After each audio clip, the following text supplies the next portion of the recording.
Coming up tonight, reaction to the WTOL 11 Lucas County Commissioners debate. What program was a hot topic and what was said? Plus, both presidential candidates are in Michigan. Why the state is getting so much attention this weekend. Chris? We're looking at temperatures in the mid-70s as we go into the weekend. Bright skies and sunshine. How long it will last coming up in just a few moments.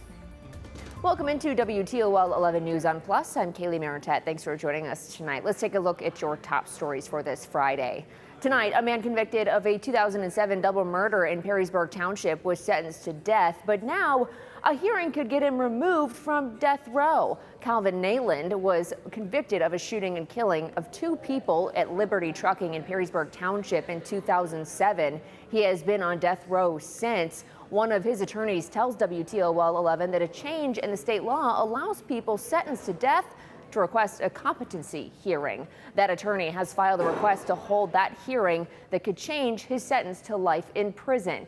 The attorney said Nayland does not want that hearing to take place. Monday, there is another hearing to determine if he is competent enough to make that decision. If Nayland is determined to not be competent, his attorneys could move forward trying to remove him from death row. A new defense team for the Oxford school shooter is trying to appeal his life sentence. His team filed a motion in June requesting the courts review new evidence that suggests he suffered from fetal alcohol syndrome. The motion argued the life sentence for a minor suffering from the condition is unethical. The new team appeared in court yesterday and want their client resentenced based on the new medical information. An attorney and legal expert aren't sure if this defense will work. That's the appellate attorney doing what the appellate attorney is supposed to do, right? They have to argue something. They're looking to see if they can get a better situation for Mr. Crumbly. The Oxford school shooter is serving a life sentence without parole for planning, shooting, and killing four Oxford high school students. A judge denied a request by the defense to file more briefs pertaining to the medical condition. The prosecution has until November to file a response to his appeal, and then a judge will make a decision. 11 Investigates uncovered claims of dogs and employees being mistreated during a months-long investigation. It led to the firing of the dog warden and the discipline of at least one employee. WTOL 11 brought up the issues at last night's debate for County Commissioner. Your opponent says years of neglect at LC4 is a, quote, disgrace to animal lovers and the well-being of a caring community in general. The LC4 facility is getting a more than $30 million new facility. Some viewers have said this is like putting lipstick on a pig. Are they right? LC4 is still swirling in controversy a month after the warden was fired. 11 Investigates started looking into claims of poor record keeping, animal mistreatment, and law breaking by Warden Kelly Sears back in June. But volunteers were looking into those problems long before that. These numbers, this one seems requesting public records on their own back in 2020 and reporting them to commissioners in 2021. Tara Fusco even has a case before the Ohio Supreme Court against Lucas County for denying her Freedom of Information Act requests that were later obtained by 11 Investigates. She says no one listened to the volunteers' claims for years, despite Commissioner Gerken stating at the debate that the issues were recent and investigated properly. It was more so, I believe, the ability of the news to listen and to get involved and bring the community into it, making it public knowledge of what was going on. Pete still didn't really listen at that point. It wasn't until Anita Lopez got involved and started meeting with staff members, volunteers, and people in the community to hear the problems. Tom Winooski used the debate stage to announce he would bring back the LC4 volunteer program if he's elected. It was paused in August when Gerken said employees were being threatened by volunteers. We're going to restore the volunteer program when I'm elected commissioner so that there is some good balance and oversight. I will do that in the next 10 days. We're not waiting for Tom promises of doing that. Fusco hopes the promises aren't just a political stunt. I would like to see the program come back sooner than later because it really does enrich the dogs. However, I won't like to see it rushed just for political gain to make it seem like all of a sudden a problem that's been left for 4 years, nothing happened, that all of a sudden, you know, oh, we should bring it back. WTOL 11 asked the commissioners before the debate for an update on the hiring of a new dog warden and the status of the volunteer program. We were told there was no update on a warden and an announcement would be coming soon regarding the volunteer program, as details are still being finalized. Now, Commissioner Gerken also pushed back on the claims from the employees at LC4 about abuse and treatment. He called them uncorroborated, but that's simply not true. 11 Investigates has 3 documented complaints, including an on-camera interview from employees regarding a coworker parading around the heads of decapitated dogs. To be fair, decapitations are necessary to do rabies checks. However, we do have multiple reports of employees complaining about the treatment of the animals and staff after those procedures. Tent City, also known as the Festival of Community, has volunteers setting up for its annual event this Saturday and Sunday. Here, the people without a home can receive assistance and numerous items before the colder months set in. The event, run by One Matters, has been going since the 90s, offering food, clothing, help with government documentation, and dental and medical assistance. Officials say the concerns of safety has already been covered, and there's no need to increase the security presence. I'll be really clear, we do not. Do we need to be aware? Absolutely. Of your surroundings, what's going on, and if something does happen, we just say, hey, just be respectful. And then a lot of times our community polices our community.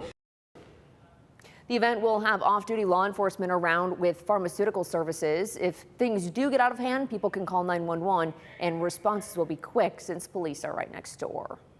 A new committee is being formed to address violence in Lucas County. The county health department has already had initiatives to focus on violence, like a school safety task force. After the U.S. Surgeon General declared gun violence a public health issue in June, the health board felt a need to take a public health approach to addressing violence at the local level. The board will look at how current initiatives like healthy housing, school safety, and mental health are currently operating and how to expand them with intention. Our goal is to pull everyone together to work collaboratively together to mitigate threats before they ever become threats. Really looking at concerns with youth early on and being able to help provide resources and support to those youth. One focus of the committee is youth and their access to weapons. Officials say it's not just about proper storage and education, but looking for signs of violence and behavioral changes that could trigger violence. Well, horror movies have some pretty iconic film sets, but have you ever thought about what states are the deadliest according to what movies take place there? According to data compiled by CableTV.com, Ohio is the 4th deadliest state when it comes to horror movies. When looking at Rotten Tomatoes' top 200 best horror movies of all time, 4 movies take place in Ohio, totaling in 52 film deaths. Some notable movies include A Nightmare on Elm Street and the Fear Street trilogy. In comparison, Michigan was home to 3 movies totaling in 12 deaths, placing it at number 14. The deadliest states include New York, Pennsylvania, and California. Chris, I am a huge scary movie fan. Are you? I am, actually. Oh, I yes. do enjoy them. Yes. Do you have favorites picked out? Thoughts on this? What kind of sticks out for you? I like a scary movie with like a good scary plot. Okay. Like, I don't like scary movies that, well, I don't like gore. Like Saw, I can't really do that. But ones that just are focused just on jump scares, I mean, they're okay, I'll watch them, but a scary movie that's like bone chilling. Right. Some of the classics too. Oh yeah, Nightmare on Elm Street. Nightmare on Elm Street out there too. I remember maybe as a young kid, too young, watching Children of the Corn. Oh no. Freaked out forever, especially being here in Northwest Ohio. Now there's cornfields all around us. It's like, where do I go? What can I do? But not surprised we're high on the list there. Yeah, me neither. Well, if you want to see more breakdowns of viral trends and 60-second stories, check out our WTOL 11 social media pages on TikTok, YouTube, Instagram, and Facebook. Well, it's just 18 days until Election Day. Both presidential candidates are in the battleground state of Michigan. Vice President Kamala Harris fired up the crowd at a rally in Grand Rapids today. She's focused on Michigan, Pennsylvania, and Wisconsin. Losses in any of them could spell trouble for her. Former President Donald Trump arrived in Detroit today after an appearance on Fox and Friends in New York. Right now, we want to break down some voting numbers in Northwest Ohio. The Ohio Secretary of State's office launched a data dashboard. Here are some of the results for absentee and early in-person voting as of today. In Lucas County, there are more than 304,000 registered voters. Overall, more than 45,000 absentee ballots have been requested, but just more than 17,000 ballots have been returned so far. In Wood County, more than 90,000 people are registered to vote, and more than 16,000 ballots have been requested. More than 9,000 have been returned, so that's about 1 in 10 people have already voted in Wood County. Political campaign signs are a way to show your support for your candidate, but some signs are getting vandalized or stolen. Is that legal, though? Let's verify. Campaign yard signs are popping up all over the country as we approach Election Day, sometimes pitting neighbors against each other. People online are complaining their signs were stolen, while others are going to extreme lengths to keep thieves away. A person on Threads claims their signs were recently stolen, and someone commented, "That's a crime." But is it really? Let's verify. Our sources are the U.S. Code of Laws and various state laws. There's no federal law against stealing campaign signs, but there are laws in all 50 states that make it illegal in most cases to take them from private property. At minimum, most states consider it petty theft, which is a misdemeanor punishable by a fine or a few days in jail. So, yes, it is a crime to steal a campaign sign from private property. Many states allow signs to be removed if they're in dangerous locations. Others only apply sign tampering rules for a few months before and a few weeks after Election Day. With your Verify, I'm Brandon Lewis. We have a scam warning for you tonight, and this one is going around Monroe. Officials at the sheriff's office there say someone is posing as a Monroe County detective on the phone, identifying themselves as Detective Robert Blair. But authorities say the scammer tells victims to call a certain number and extension. When people call that number, they're redirected to a phone tree and connect to a person. It's not clear right now what information the scammer is looking to get, but the sheriff's office says no detective by that name is employed there. Chris? We're going to be calling up some gorgeous weather as we go into the upcoming weekend. Saturday, dry and mild, right around 70 degrees for the daytime high. Our Saturday is going to be really brilliant, really from sun up to sundown. Sunday, right around 74 degrees. That sunshine going to lead to a warmer feel. And speaking of warmer weather, it sticks around well into early next week. Monday, we're looking at highs that are going to reach you to the mid-70s. Very warm feel considering average highs this time of the year. They're actually a little bit closer to the lower 60s. Now, temperatures on Friday, they really skyrocketed nicely through the mid to upper 60s. And now after dark, we're dropping back, and we should do so fairly quickly with crystal clear skies, not a drop of rain in sight. And Doppler radar is going to look like this the rest of the evening. In fact, all weekend.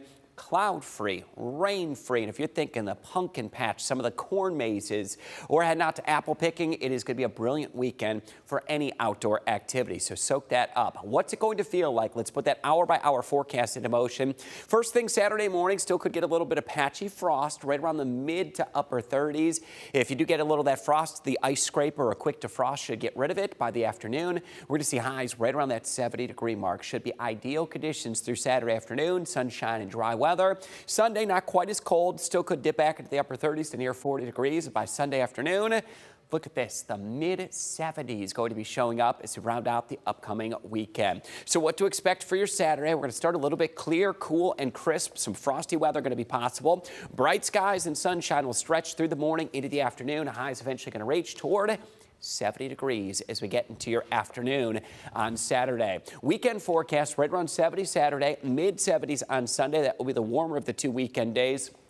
But both of them going to feature sunshine and nice dry weather with that warming trend that will take us not only through the weekend but into early next week. Now our 10-day forecast puts us right at 70 degrees Saturday. Bright skies and sunshine. The weekend forecast really has been unchanged all week. Above average readings that could stretch not only through Sunday but into early next week. Rain free as we go through Sunday, Monday, and Tuesday. Those overnight lows will take a little bit of that chill off. 43 Sunday morning, 45 on Monday morning.